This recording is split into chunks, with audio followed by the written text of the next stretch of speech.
Bishnupur bus stand এসেছি আর এদিকে দেখো আমার যা সুন্দরী ভিডিও বানাচ্ছে। আর আমার জায়ের প্রোফাইলের নাম হলো সুপ্রিয়া মণ্ডল, যদি আরও ভালো লেগে থাকে কিন্তু একটু ফলো করে দিও।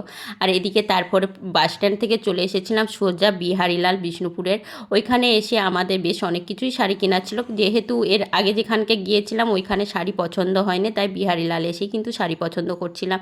আর এখানে কিন্তু সেরকম শাড়ি হয় না, একমাত্র আমার একটা লাল সাদা শাড়ি নেওয়ার ছিল, সেইটাই একমাত্র পছন্দ হয়েছে। আর শাশুড়ি মায়ের জন্য একটা নিয়েছি, সেটা তোমাদেরকে পরে শেয়ার করব।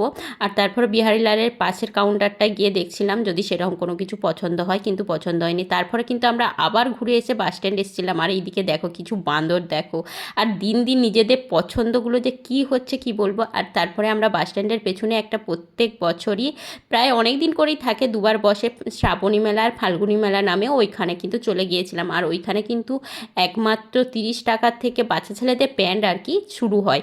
আর এদিকে দেখো ফুচকা খাচ্ছিলাম গোটা কত, মানে জাস্ট আমার খাওয়া চলবে না, কিন্তু খিদেও পেয়েছিল, কি খাবো সেই হিসাবেই কিন্তু খাচ্ছিলাম।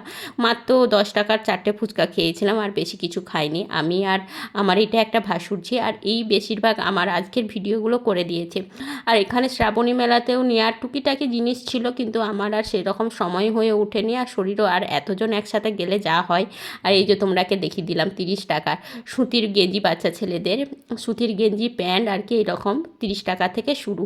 যাই হোক, আজকের ভিডিওটা কেমন লাগলো, ভালো লাগলে লাইক কমেন্ট করে দিও।